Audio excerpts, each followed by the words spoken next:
Es la mañana. Es radio.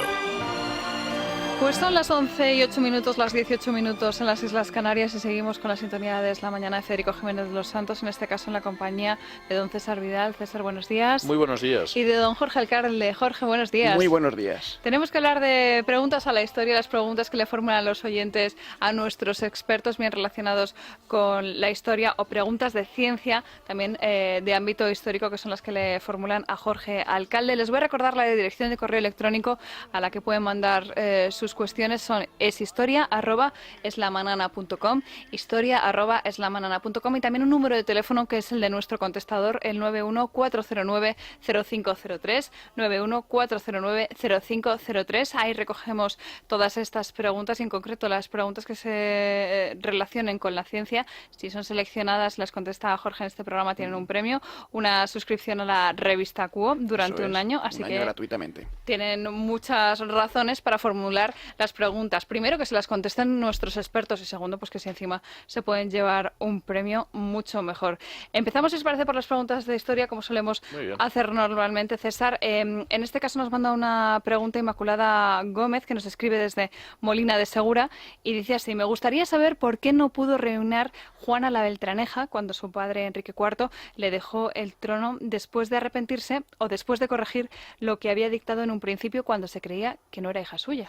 Bueno, vamos a ver, el problema de Juana la Beltraneja, que era hija legal de Enrique IV el Impotente y de Juana de Portugal, hija de Eduardo I de Portugal, es que siempre hubo dudas con la paternidad de Juana la Beltraneja. Y de hecho es conocida como la Beltraneja porque se consideraba que era hija de un valido de Enrique IV, que era don Beltrán de la Cueva. ¿Pudo ser hija suya? Es imposible que fuera hija suya, por dos razones. Hay una razón que yo diría que tiene menos peso y otra que es indiscutible. La que tiene menos peso es el hecho de que Enrique IV ya venía de un matrimonio anulado con Blanca de Navarra, que se había anulado precisamente porque nunca se había consumado ese matrimonio. No es seguro que Enrique IV fuera siempre impotente, de hecho tuvo algún amante aparte, pero por razones que se nos escapan, Marañón las atribuía sobre todo a cuestiones de tipo físico. Hay quien ha pensado en una impotencia psicológica con Blanca de Navarra. Lo cierto es que ese matrimonio no se no se consumó. En un momento determinado Enrique IV decidió que ese matrimonio se anulara para volver a casarse y nació la niña Juana. Pero curiosamente nació después de un periodo de más de 10 meses en que no había tenido contacto con la reina, con lo cual resulta bastante difícil creer que efectivamente Juana fuera su hija. La nobleza nunca pensó que Juana era su hija.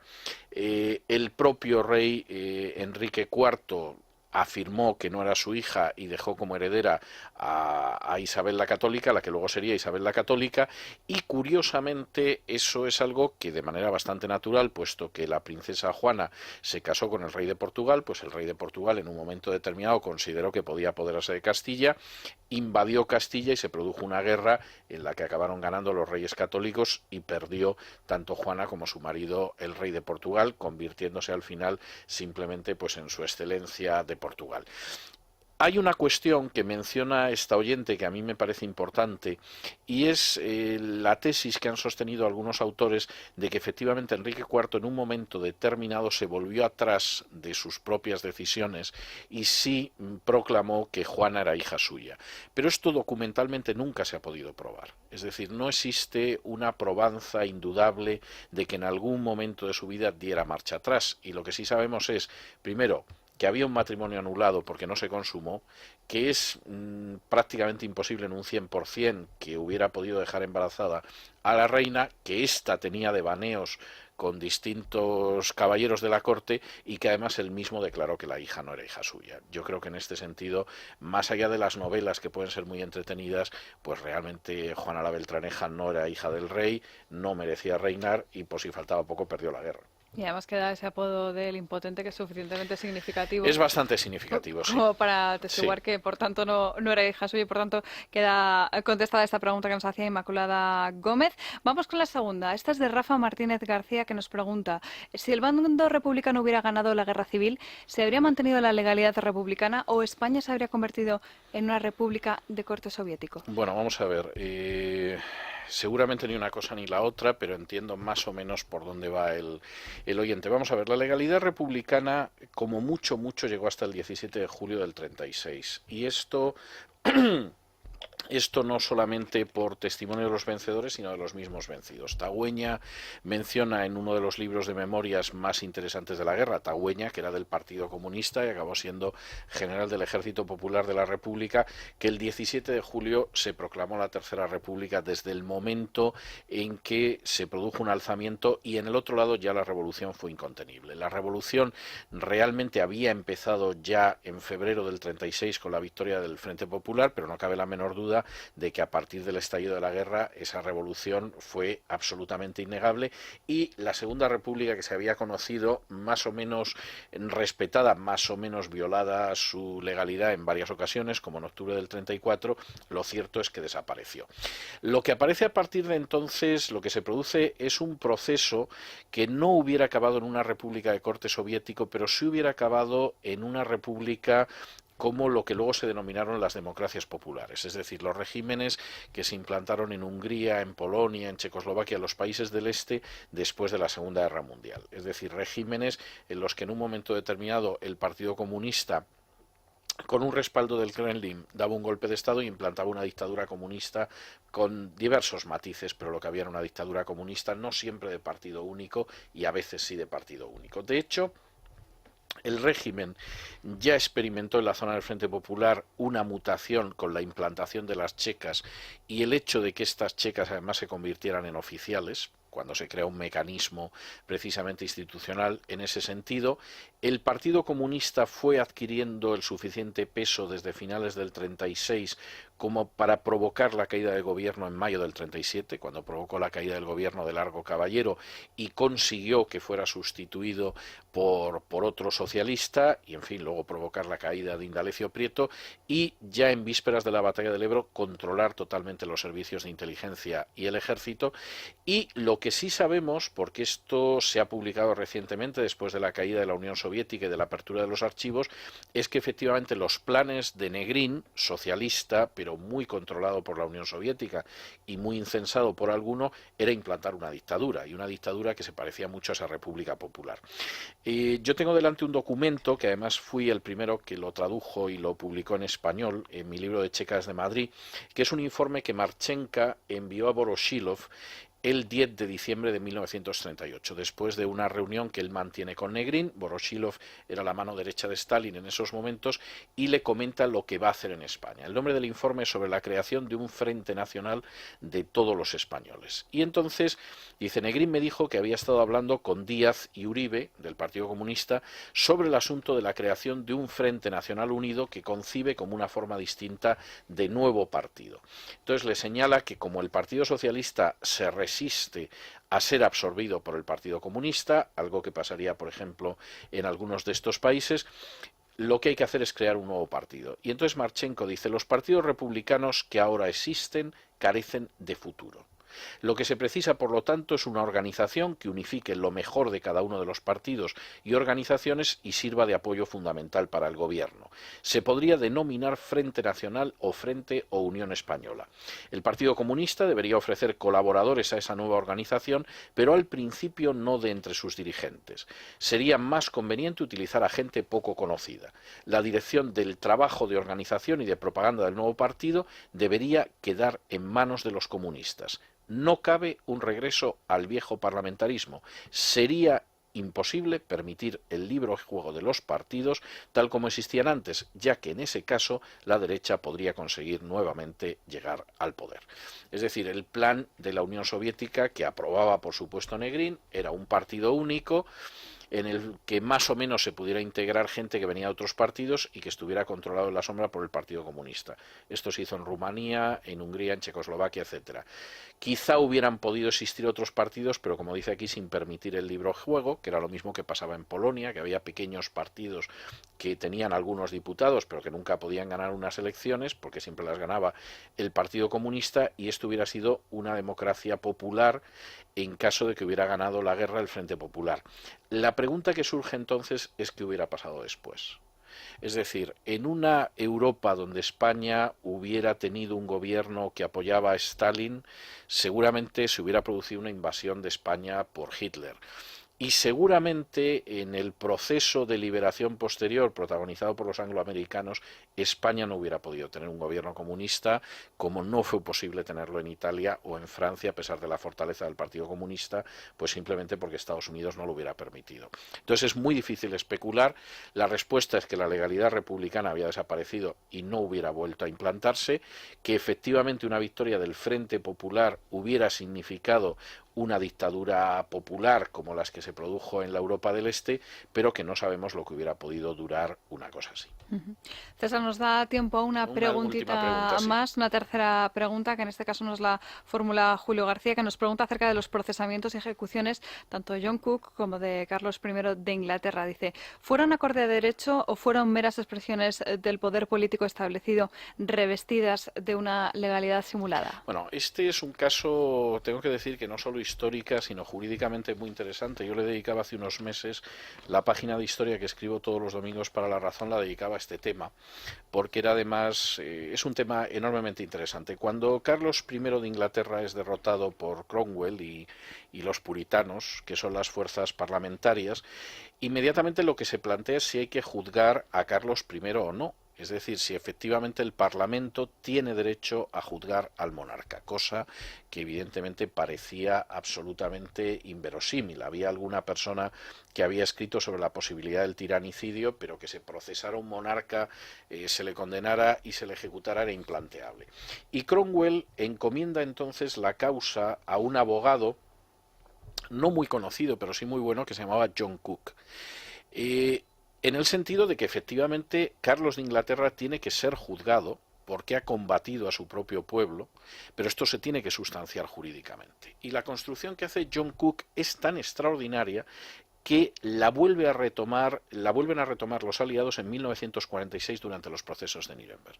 Es decir, la idea de que efectivamente hay una serie de crímenes que son crímenes contra la humanidad y que aunque estén o no estén codificados, tienen que ser juzgados. Y entre ellos está el hecho de que un monarca se vuelva contra su pueblo, cuando además su pueblo lo que ha hecho ha sido simplemente defender unos derechos que son muy claros, como puede ser la libertad de conciencia, la libertad de expresión o la propiedad privada.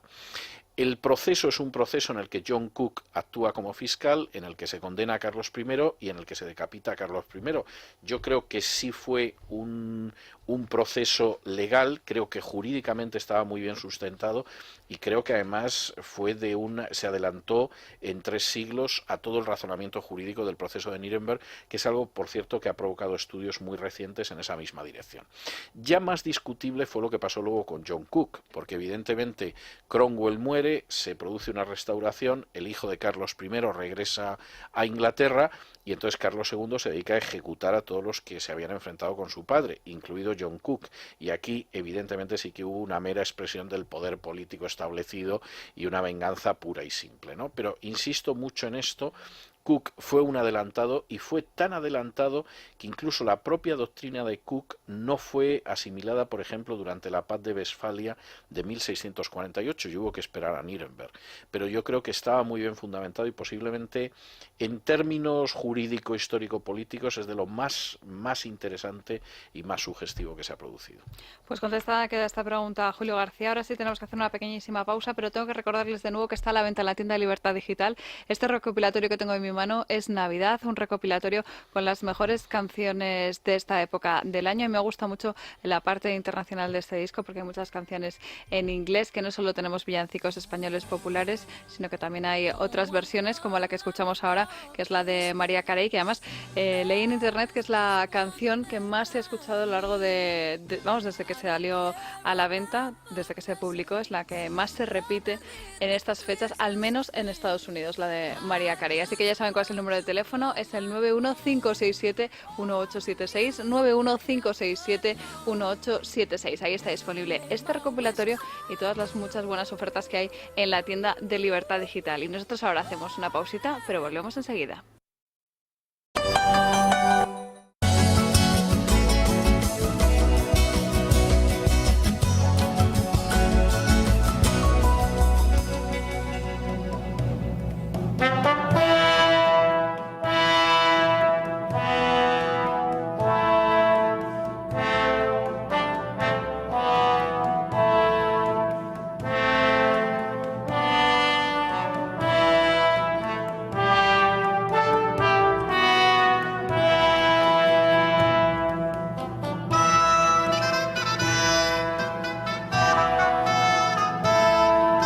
Seguimos en Es la Mañana de Federico y esta es una canción que nos traía César Vidal. Esto es una pavana de Francisco de la Torre, contemporánea de Juana la Beltraneja y de Isabel de Castilla, que se llama precisamente La España.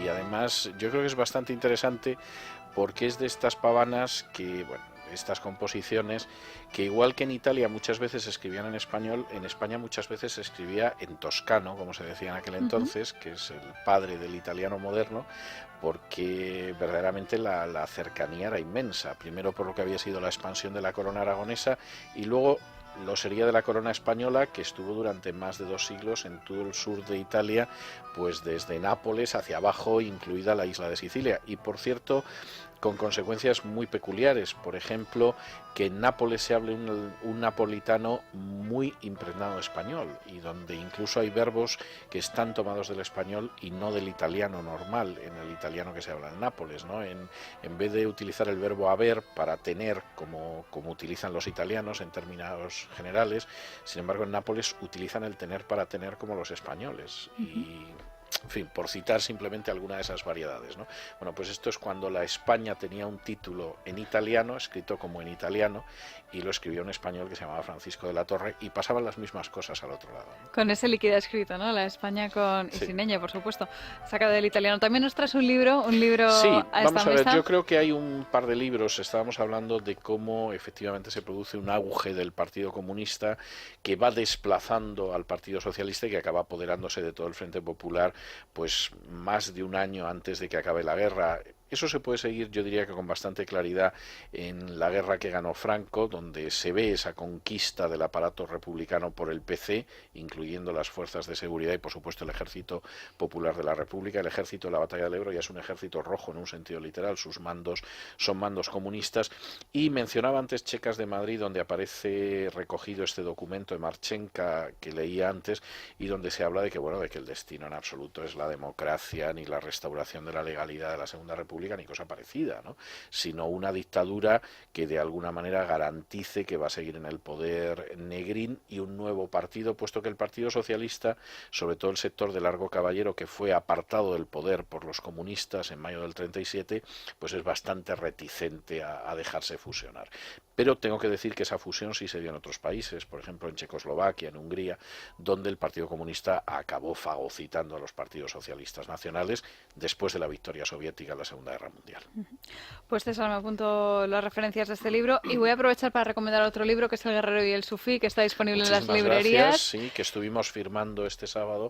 Bueno, Federico estaba firmando El linchamiento con un éxito extraordinario y yo estuve firmando el Guerrero y el Sufí, que es mi última novela. Se encuentra disponible en la editorial Grijalbo, si no me equivoco. Sí, Además, sí, podrán los oyentes escuchar una entrevista en L de Libros este próximo sábado a las 4:30 y el domingo a las 7 de la mañana. Sirva ya esto como aperitivo de esa entrevista. Así que el tiempo histórico es distinto, es en la antesala de las Navas de Tolosa. Estamos a inicios del siglo XIII, pero la gente se va a quedar sorprendida de cuántas cosas suenan familiares. Es decir, se va a encontrar con una España dividida en porciones políticas que desconfían entre sí, se va a encontrar con la gente que tiene que marcharse de regímenes islámicos porque empiezan quemando los libros y no saben si les van a quemar a ellos, y se va a encontrar con el triunfo del integrismo islámico en el norte de África, que casi parece que es la portada de la prensa de hoy. Son cosas que nos suenan desde luego porque lo estamos leyendo en los medios de comunicación día tras día, o sea que podemos decir que todo lo que pasa ahora ya ha pasado antes en la historia y en este caso... Bueno, han pasado cosas muy parecidas, sí, y generalmente muy inquietantes. Lo podemos ver. Te felicito por el libro y también por este fin de semana que has tenido mucho jaleo por ese estreno de la obra de teatro de La Noche de la Tempestad. Fue muy bien La Noche de la Tempestad, el estreno que tuvo el sábado. Mañana, a pesar de ser martes, pero como es fiesta, va a haber un pase especial, pero bueno, lo podrán asistir los oyentes todos los sábados, que hay 2 sesiones, pues a partir de esta misma semana. Está en el Teatro Carpas, que está en la calle Santa Isabel 19. Es una paralela a Atocha. Yo les aviso que es un teatro chiquitito, es un teatro de cámara. Es un teatro de cámara, tiene solamente 60 localidades, o sea que si se uno tiene que dar no la prisa. reserva, pues sí, se puede encontrar con... Y de hecho pasó el sábado, es decir, el sábado hubo gente que no tenía reserva y que apareció por allí para ver la obra y se quedó sin verla. Pues yo a ver si tengo un poquito de suerte, consigo que mañana hay 2 funciones y me apunto a ver esa noche de la tempestad. Muchísimas gracias, César. Muchísimas gracias a ti. Y nos vamos con Jorge Alcalde. Jorge, y nos vas a hablar de Cristóbal Colón, si no me equivoco. De un gran misterio, un misterio científico todavía sin resolverse. Era una pregunta que nos planteaba Juan Ignacio López Trujillo a raíz de un documental que había visto en un canal de televisión norteamericano, Discovery Channel, en el que se realizaban unas pruebas de ADN para averiguar cuál era el verdadero origen de Cristóbal Colón. Él nos decía en las muchas preguntas que nos formulaba que en España no tratamos casi nunca este tema, y es que parece que Cristóbal Colón es una persona completamente ajena a nosotros cuando la historia nos demuestra todo lo contrario. Bueno, solamente se convierte en actualidad Cristóbal Colón cuando alguien quiere apropiarse su origen, ¿no? Cuando se dice, pues, que era catalán o que genovés, o era gallego, cualquier cosa se puede decir, ¿no? Se puede decir cualquier cosa sin el fundamento de la genética, sin la base de la ciencia, porque realmente es muy difícil saber científicamente, basándonos en los datos genéticos, cuál fue el origen real de Colón. Tenemos base documental para poder intuir históricamente el origen real de Colón, pero el propio Cristóbal Colón se preocupó de confundir a los historiadores que luego vayan a venir a estudiar su figura. De hecho, el propio Hernando, su hijo, en 1571, escribió: quiso que su patria y origen fuesen menos ciertos y conocidos. Porque había fundamento legal incluso, y esto César lo sabrá decir mucho mejor, para que Cristóbal Colón y sus descendientes jugasen al despiste con el origen del gran descubridor. Entre otras cosas porque en aquella época las leyes de Castilla impedían que se pudiesen heredar títulos y posesiones que tuviesen que ver con privilegios de gobierno, de regiones o con la administración, si se procedía de un origen extranjero. Los extranjeros no podían ceder por las leyes de la Corona de Castilla esos títulos y privilegios a sus descendientes. De manera que parece ser que había algún fundamento legal por el cual Cristóbal Colón conscientemente intentó jugar al despiste de cuáles eran sus auténticos orígenes. Y hoy tenemos un fundamento científico para seguir estando despistados, porque la única base que tenemos para conocer tanto el origen como el lugar en el que reposan sus restos, pues efectivamente son esos restos que están dispersos, están desperdigados por bastantes zonas, por bastantes lugares del mundo, ¿no? Tenemos en la Catedral de Sevilla, conocemos que existen restos de Cristóbal Colón, que se han hecho estudios genéticos muy exhaustivos, realizados por genetistas muy prestigiosos que hay en la Universidad de Granada, y que determinan, estudiando el ADN mitocondrial, que es un ADN que se hereda solamente a través de las madres, solamente las mujeres lo traspasan a sus hijos, la mayor parte, estudiando este ADN mitocondrial y comparándolo con lo de los restos de Diego Colón, de su hijo, pues ha descubierto que es exactamente el mismo y que por lo tanto los restos que reposan en Sevilla pertenecen a alguien que debió ser el padre de Diego, por tanto debe ser Cristóbal Colón. Pero es que esos restos están incompletos. Los restos que reposan en Sevilla son apenas un 20% de un cuerpo humano.